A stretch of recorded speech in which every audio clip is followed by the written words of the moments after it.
live in paradise.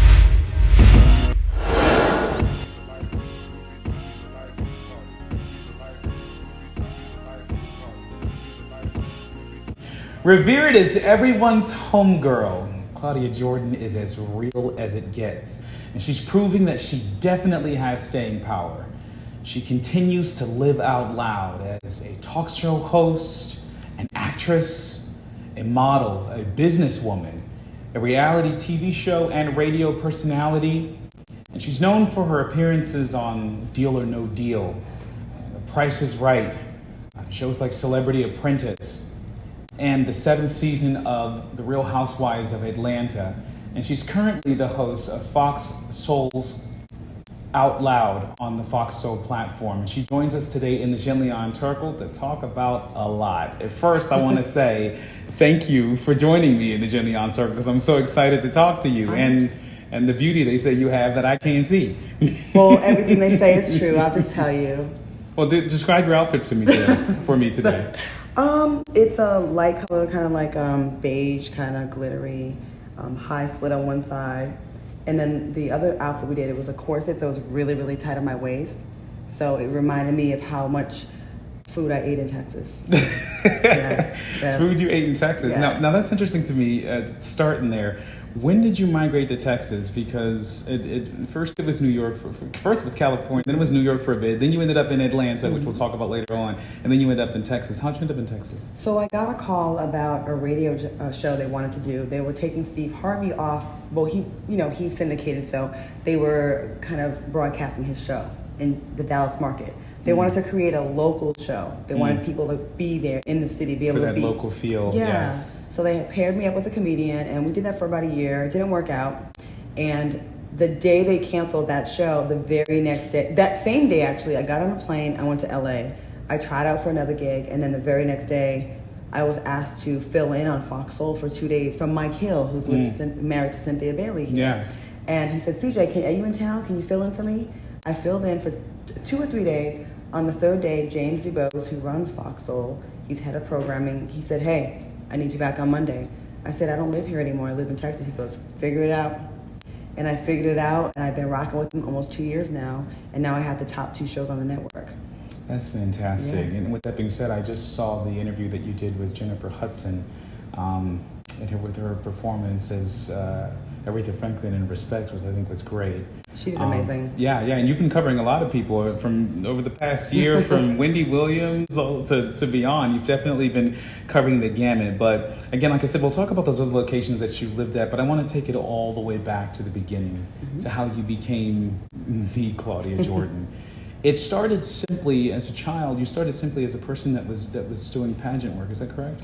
Yeah, I always thought I'd be a scientist, actually. I was a big-time nerd. I was in the books. My mom bought us encyclopedias in 1984. Yeah, I know you weren't born yet, but... It was 3 years before. So, see? Yeah, hey, 87, Libra. Yeah. We got those old-school encyclopedias, and I just always cared about the truth and knowledge. So every night I would just pick a different letter and start, the letter T. Okay, today I'm reading about Turkey and Turks and Caicos and tea and just random facts. And, I just like I don't like fiction. I love nonfiction. So, my mind was set like science, biology. I want to cure cancer one day and I'll work in a lab. And I'm in the mall with my mom, and there was one of those model searches set up in the mall. They just trying to get you money, right? They asked me to come in, and we went. I'm like, Mom, I'm not a model.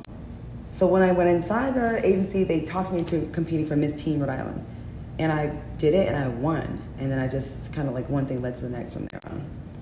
And also in high school, you were a sprinter. That's another thing that people don't widely know about you. So sprinting, did you take that into college as well or no? Yes, I was starting to get scouted for D1 schools when I was in the end of my junior year. But my senior year of high school, I started getting into a little bit of trouble in school where some little, what do I call them? This little gang of girls moved into my school, and they started wanted to like mess with the popular girls. I don't know what it was. All I know is I started getting into fights, and it would be 5-on-1, and that derails me going to a D1 school because my senior year I was suspended 20 days for fighting. But it was they would suspend everyone involved. They wouldn't say, well, they attacked you. It's Didn't everyone. matter who was the aggressor. Yes. It sort of. So I went from being in all the gifted programs and having all A's and 1B in the advanced science classes to almost failing my senior year of high school. And they took me off the track team as punishment. And then 2 weeks before the state meet, my team was doing poorly without me because I was I was a star. You were the star, yeah. So they asked me to, well, we're gonna let you as a birthday present or something they said, like a gift to run in the state meet. I said, so I haven't been training. You now need me to carry the team, and now you want me to run, but it's too late for me to get a scholarship now? Y'all can kiss my ass. Yeah. So I didn't run, and I had to go to a D3 school instead of D1. I didn't get to get scholarships for college, well, an athletic one. So I was almost totally derailed with those fights. It was just one crew of girls that just, you know, in high school, it's like your friend could run her mouth one day and say, tomorrow, Claudia and I, we're gonna kick your ass, and then you're involved. And I know I'm talking about ancient history, but it changed the trajectory of my life. Yes, you know? and it's interesting how that can happen sometimes, because it changed the trajectory for your life as far as that lane was concerned. Yeah. But then, my goodness, what else was written in the stars for you was more than what you possibly could have imagined. And at some point, I guess the aspiration for journalism was in there. Take me there. A lot of my success stories come from people doubting me or telling me I can't do something, and me kind of with my Aries fire energy, like, all right, bet, I'll show you. I have a son who's an Aries. Really? What day? March 30th. Okay. Well, good luck with that. But you know what? He's probably very independent. He doesn't need validation from other people, and a leader, and an odd sense of humor, probably. No? Yes, my son is very unique in his leadership of his plot that he got going on. But the journalism lane. So my senior year of high school, I had this racist teacher. I forgot her name because she doesn't matter anymore.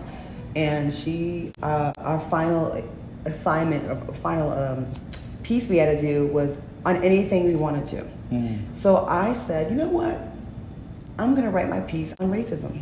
And it's gonna be all about how she treats us. There was a lot of Portuguese kids in my school, and Dominicans, and just people that were not born in the States. Yeah. So she was very rude to them. So I wrote it. It was a great piece. I showed it to another teacher who said it was amazing.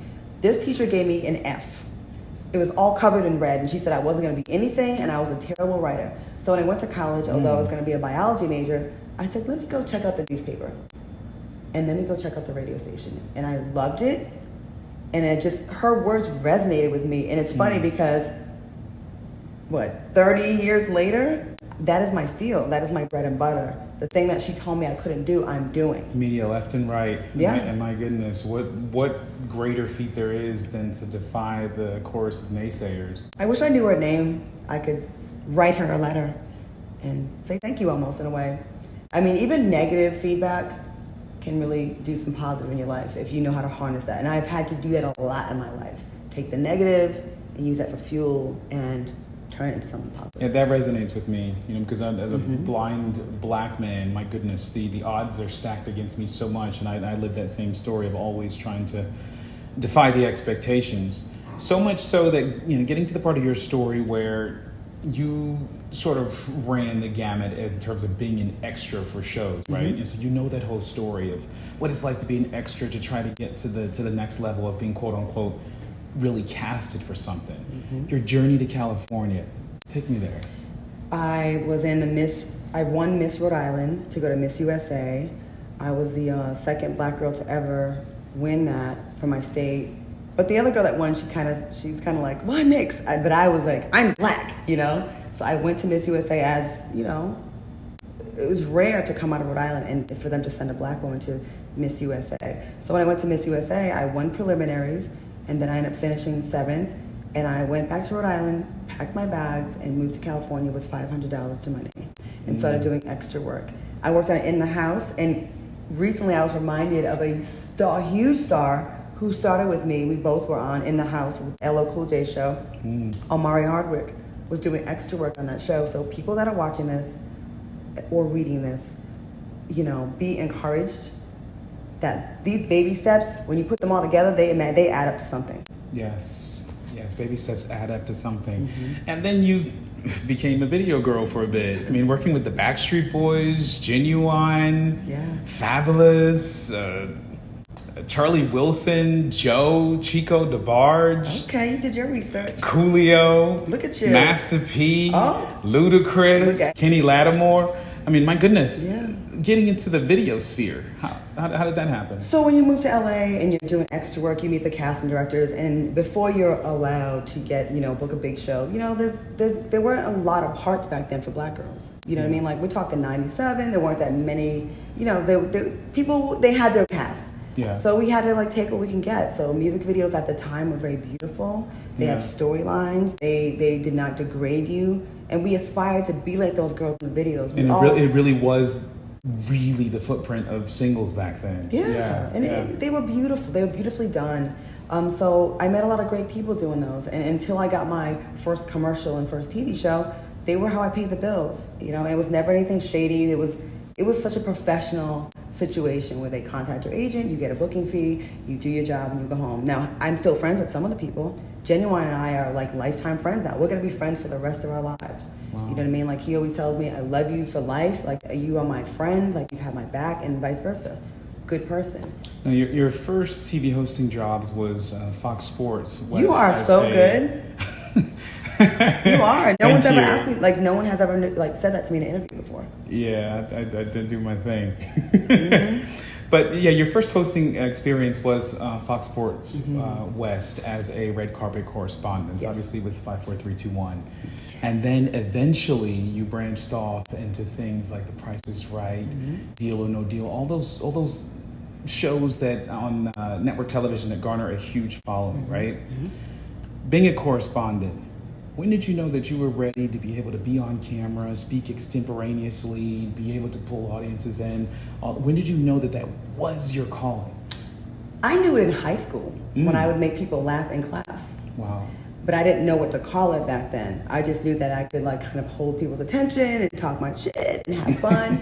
But there was a producer named John Johnson, and he had gotten one of the Price is Right girls on the show, I'm a Celebrity, Get Me Out of Here. And they paid them a ton of money to be in the jungle for a couple of weeks. And when he met me, he said, I wish I would have met you before that we casted the show. I would have put you on this show.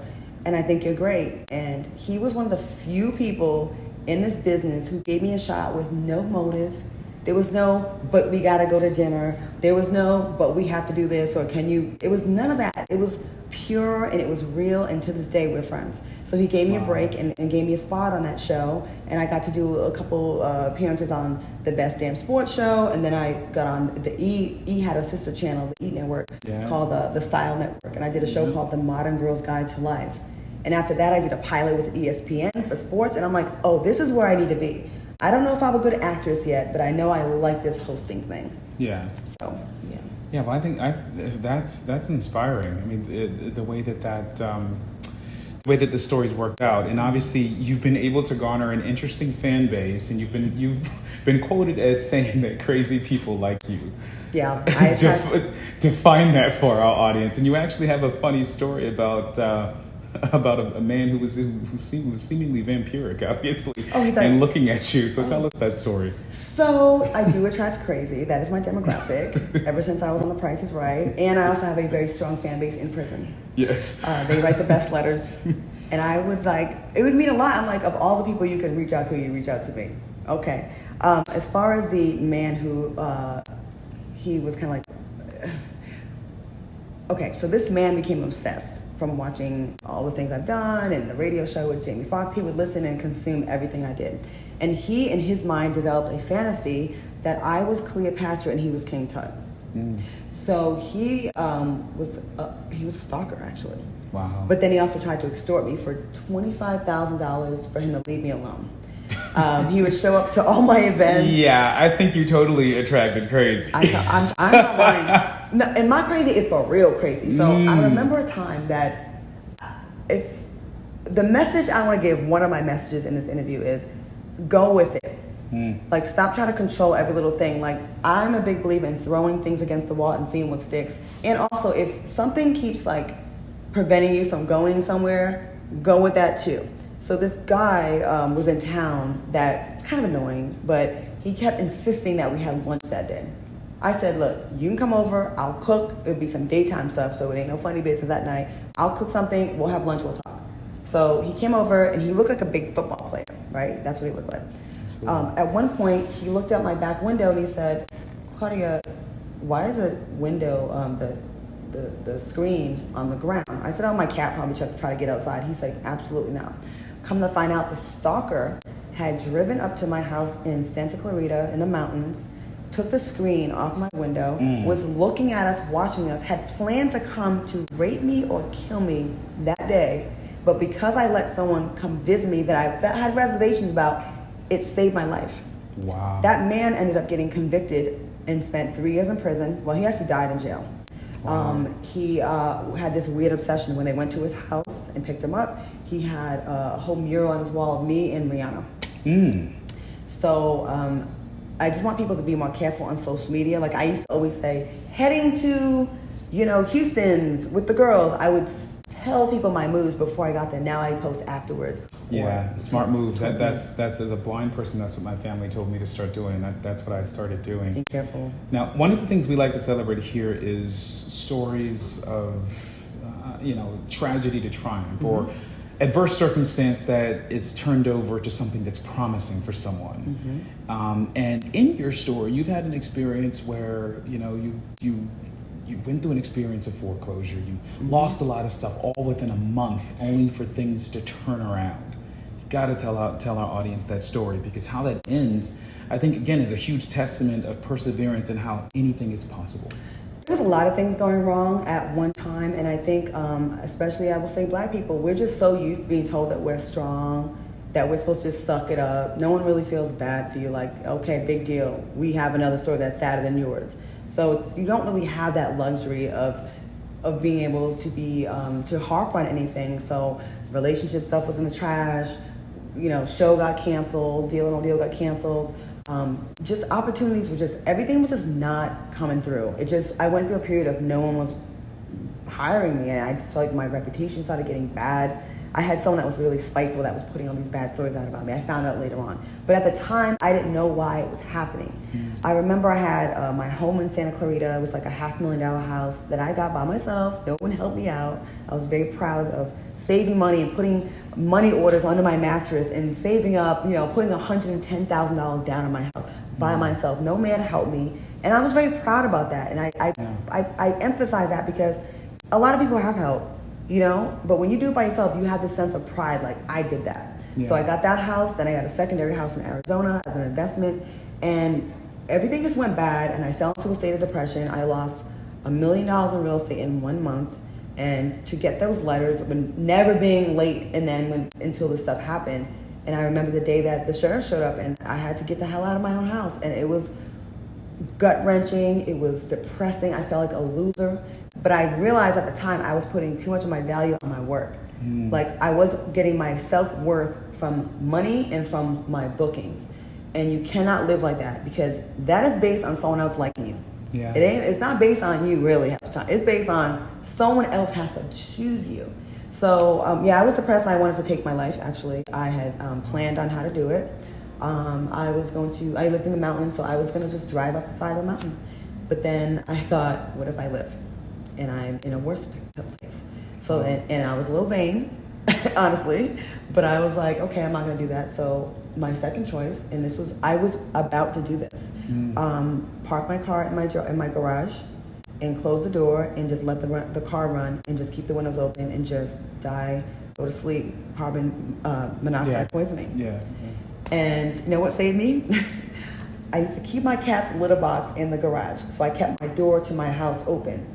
So the cat comes in the garage to use the litter box. While I'm sitting there letting the garage fill up with carbon monoxide, my cat, who I love, comes out in the doorway and looks at me. And I said, I can't kill my cat. It wasn't even about me, it was about my cat. So I opened the garage and let the air, fresh air come in. And I went upstairs and I cried. I remember being on my knees praying. I was in such a depression that everything hurt. My heart hurt. I felt like someone's knee was in my chest. And I couldn't snap out of it. I looked in the mirror and I saw an ugly woman, and I felt like everyone hated me. You didn't Yeah. recognize yourself. I did not. I said, when people would say I'm pretty, I'm like, stop fucking lying to me. You're lying. Like, I'm not.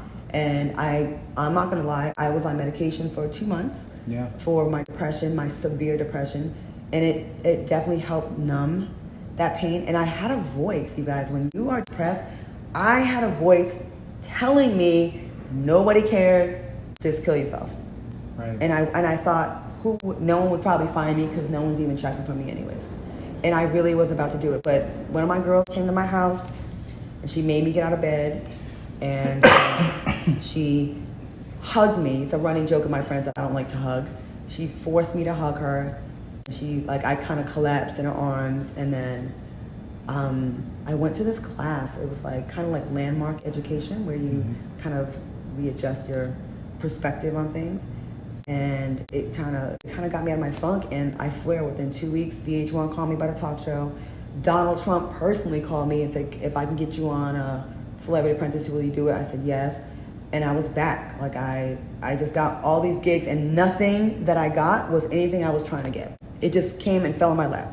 Nothing I pursued took off. It was just, we want you to have this and we want you to have that. And I just go with it now.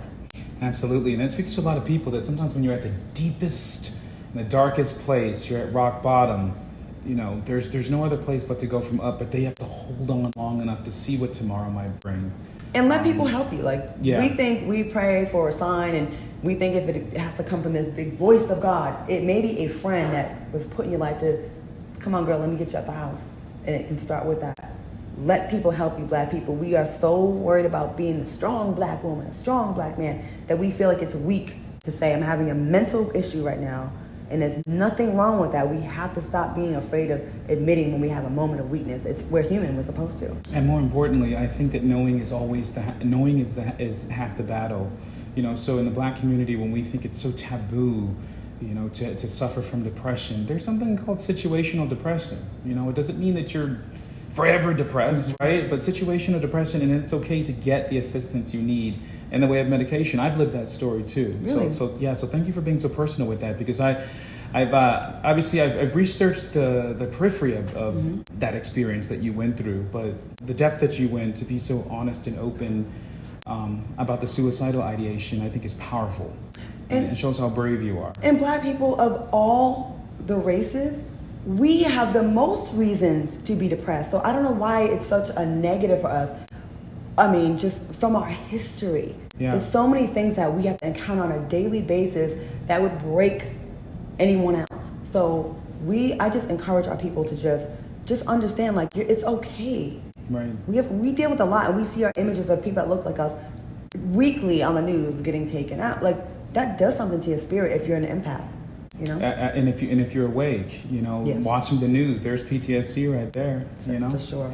So Claudia is the epitome of by happenstance. Again, she appeared on the 7th season of the Real Housewives of Atlanta.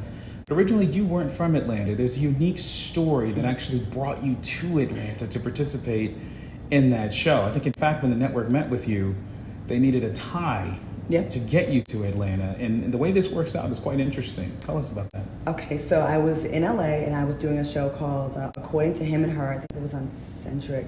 Myself and Finesse Mitchell. We had a call with producers that day. We thought we were getting a second season. They told us they were moving on with someone else. So that same day I was sad. I went and had drinks with some of my friends. And two of my friends said, you need to meet Carlos King. He met us at a club bar in West Hollywood, and we met, and he said, I've been wanting to work with you for years. And I said, really? And he goes, I'm gonna change your life. And I said, really? Okay, I hear this a lot. Anyways, within a month, I was in New York.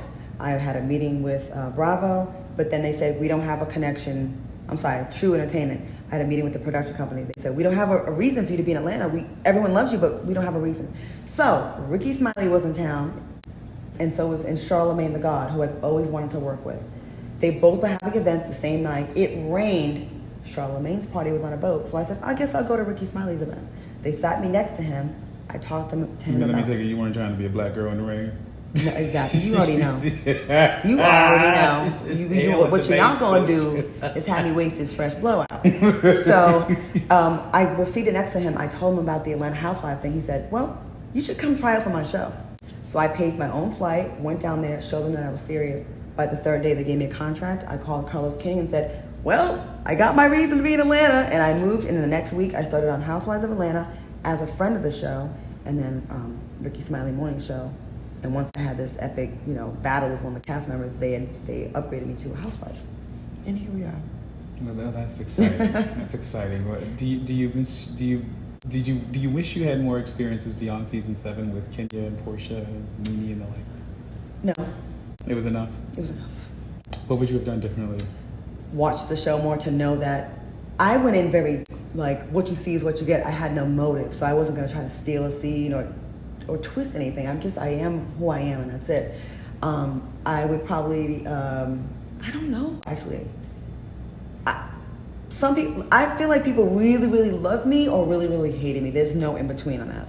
So the people that are real, that think like me, they approve of the different energy. And the people that, were fans of the people I bumped heads with, they're just not going to like me. It was a lot. I didn't like the negativity from some of the fans. Gotcha. That's the part I didn't like it. You can make up with someone, like Portia and I had made up and squashed something. But then an episode will air that was, months prior when you weren't in a good place. And then you're back at square one. Will reignite it. Yeah, it's hard to get back on good standing with someone because you're hearing from your millions of fans. You know what I mean? So I wish people would have all treated it like a acting job and didn't take it personally. Because I had no reason to have any issues with any of those ladies. Yeah, and then past that, obviously social media has put us in a situation where cancel culture is real. Oh, I get canceled every month. Right, I know. And with that being said, you have a great, I think you have a deeper perspective from, what was tolerable yesteryear not being tolerable today. And there's two things. And I want your take on that in terms of, the sensitivities that we live in today and how it's so much of a difference than it was yesteryear. And how do you navigate that? And specifically, I think you told a story about your ex-boyfriend not being able to get a part as an ape in a movie, which I thought was hilarious. Mm-hmm. That was taken out of context. Yes. That you were calling black people apes or whatever. They said I called black women monkeys, and I'm like, I was making fun of a man that I don't think should have auditioned for a monkey. Yeah, because and I'll let you tell that story so that the context is not lost here on anyone. But then even more recently, it's, a simple tweet that says rest in paradise about DMX. And you got dragged for that. A friend of mine is friends with the family. Yeah. She sent me a message saying, a screenshot from a family member that said he's gone. I thought if my friend knows and she's telling me, who I wasn't even close to him, of course everyone else knows. Right. So I was just trying to pay my respects. And we do that now as a society. We run the social media. And now, because I got dragged, it was really perceived that I was trying to get some attention. I don't need attention. I get enough attention that I don't want. One time I told a story about my ex who, was a struggling actor and a role came up and he was going to go get it. It was supposed to change his life. And I said, good luck, babe. What movie is it before you go? He said, Planet of the Apes. I said, ooh, you want to audition for a monkey? But I gotta say, and you're saying, historically speaking, what we have been teased to be in the racist quips and stuff. That's where you're coming from, I'm thinking, can't you see that this is not a good? There's no happy ending that can come from this. If you get it, it's bad. And you're like, I resent this innuendo, right? I didn't like it. So, but at the time, I had to be a supportive girlfriend. So I said, okay, good luck. Go get it. Go get your role. So when he comes home, he's swinging his arms. He's doing this. He's pounding his chest, and he's doing all the mannerisms of. In character. So I said, damn. I said, did you get it? He said, no, I didn't get it. And I said, well, what are you doing now? Go back. See? Is that racist? No, it's not. So he didn't get it. So apparently it needed 1,000 monkeys. And I guess 1,002 showed up because he's one of only 2 people in all of LA that didn't get it. So he didn't get it, right? So we break up for other reasons. And a year later, the movie comes out. I'm watching it with my girlfriend. Well, let's go see this movie. There's got to be some badass monkeys in this movie for my man. He was fine to not get it. So we watching the movie, and there's this big scene where 1,000. It wasn't 1,000 monkeys. It was 1,000,000 of them. They're running by, and they're stopping the camera. They look at the camera, and they run on. There's no lines. And I said, well, damn. My boyfriend, who I loved, he couldn't even get a part. There's 1,000,000 of them. Yeah. And it became a joke. So Jamie was like, that's so funny. He put me on his radio show. I hosted some comedy show, and I told the story because it always worked. Everyone had the same reaction as you. And later, when I did Housewives of Atlanta, they took the part where I said, he's black, 6'2", 220, he'd make a monkey, something like that. And I cringe when I see it now, but that's not the context of how it was said or meant. You know what I mean? And it's like, anyone that knows me knows how hard I go for my community, which is the black community, not the mixed community, the black community, period. I fight with white supremacists and MAGA folks all the time on social media. I have been put on the Breitbart site. I've had death threats from them. So to be rejected or to be thought of as someone that does not love her community and that could say these things about our people, it hurts. And I have a very dry sense of humor. I make fun of the stereotypes and the ridiculous stereotypes. And that was a poke at the stereotypes. It was. But you know, just parenthetically speaking, before you get to the question of how we've gone from foxhole to foxhole, on that, you know, the lane of race, you know, you are uniquely situated as a person who's the, you know, child of an Italian mother and an African American father. And I think earlier we spoke about you encountering a racist teacher. Your experience being biracial, especially in the late 80s, early 90s, how has that shaped you sociologically? It made me be open and kind of reject stereotypes, because sometimes people on the white side, well, not my white side, because they're all in Italy, but I would see white folks, they would kind of treat me like, I can say this in front of you because you're not like them. And I would have to correct them immediately and say, I'm just like them. Now, what were you saying? Before you tell your racist joke you're about to tell? It made me be feisty. Wow. And on my black side, I mean, you know, there was some colorism issues in my family, definitely. But like they embraced my mom, who was a white Italian immigrant. You know what I mean? Wow. And I'm closer to them because they're, you know, by proximity. But it made me be very open-minded about people. So a lot of times when we're doing shows, people have a narrow opinion on something, a narrow take, and I always feel like, no, wait a minute, let's explore the other side. And it's made me be more open-minded. I've had to check white people and tell them about their views and their thoughts and their stereotypes about black people all the time. And I've had to do that on the other side as well.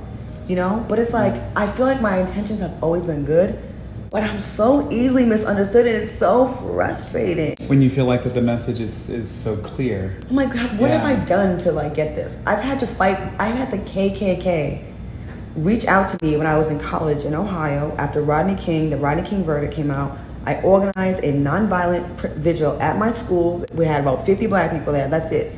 It was 100. Everyone participated. I was on the news. The next day, I went to my track meet. When I came back, I had death threats from the Klan on my answer machine. It was old school, right? 91, 92. Right. And I've had bottles thrown at me out of the back of pickup trucks by white supremacists. So please don't try to kick me out of my race that I fight so hard for. Please know that I don't get a discount on the racism. Yes, there is colorism in our society, and they definitely are more favorable to light-skinned black people than dark-skinned. That is a fact, and I sympathize and I empathize with how they treat half of our people. But, you know, it's funny, you know, just, you know, for sake of devil's advocate, that is true, but I think it's very interesting that if you are male, dark-skinned, and muscular, you have a different experience than, say, your chocolate female counterparts. That is true. Or dark-skinned men that may not necessarily fit that same physical build. I think that's interesting, you know, because, you know, Oprah had the documentary Dark Girls several years ago, but then you never hear anybody talk about the plight of the quote-unquote dark man. So these splits are just always fascinating to me. Now, and as a kid, I got picked on for being chocolate, but as an adult, it's like I find myself running and hiding from people because they're so into the chocolate. But I think that it's all nonsense to begin with, right? Because beauty comes in so many different forms, period, right? So from foxhole to foxhole. Before we go on, I just want to say I wish we would stop that. Yeah. We are creating so many issues and insecurities with dark-skinned kids and light-skinned kids that are growing up to be insecure human beings and have resentment towards each other, when we should really be a stronger unit. You know what I mean? Like, we can sit there all day and talk about whose pain is more, or you don't feel my pain, but like, I feel like black people in general experience a lot of pain and trauma. Yeah. And to just tell someone that your pain doesn't matter because it's not my pain is wrong. Yeah. And it's wrong. And white people do, a lot of them, they fetishize, is that a word? fetishize? Yeah, they fetishize. They Yeah. fetishize the muscular dark-skinned black man. They Yeah. do. And then they shit on the dark-skinned black woman. Yeah, it's very You know what I mean? confusing. It's very confusing. And I can understand why there'd be resentment. And then you have to sit there and watch how they fall all over themselves to get you a light-skinned black woman or a light-skinned black man. And that's something that black people do to ourselves too. Yeah. You know, get you a light-skinned man and have cute babies. What? Are you I serious? adopted 4 kids, and my middle boy, he just turned 11. But my goodness, when I adopted him at 8 years, he came to me when he was 7. Mm-hmm. When he was 8 years old, he told me that he was nervous about coming to my house until he saw my eldest kid. Mm-hmm. The eldest kid was light-skinned as well. This kid, 8-year-old Mikai, he's light-skinned. Then the boy right above him was brown skin, and the boy below him was brown skin. Mm-hmm. And of course, I'm chocolate.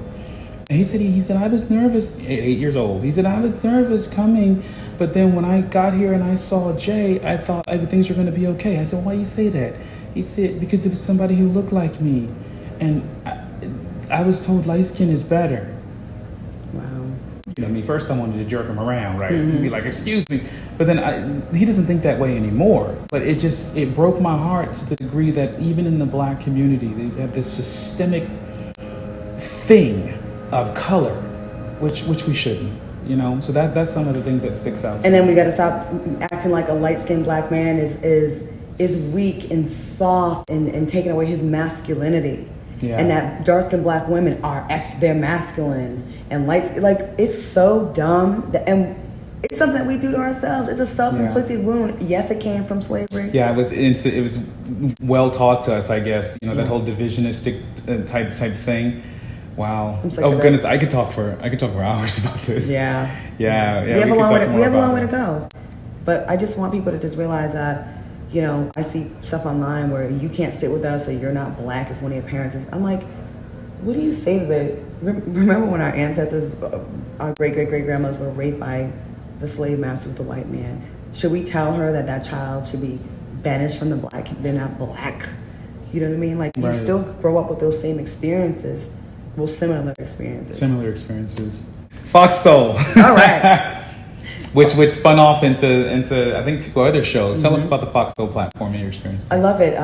James DeBose, a black man that is head of programming, and he is really building something really beautiful. It's Forrest Baez. It's like the FUBU of television, you know.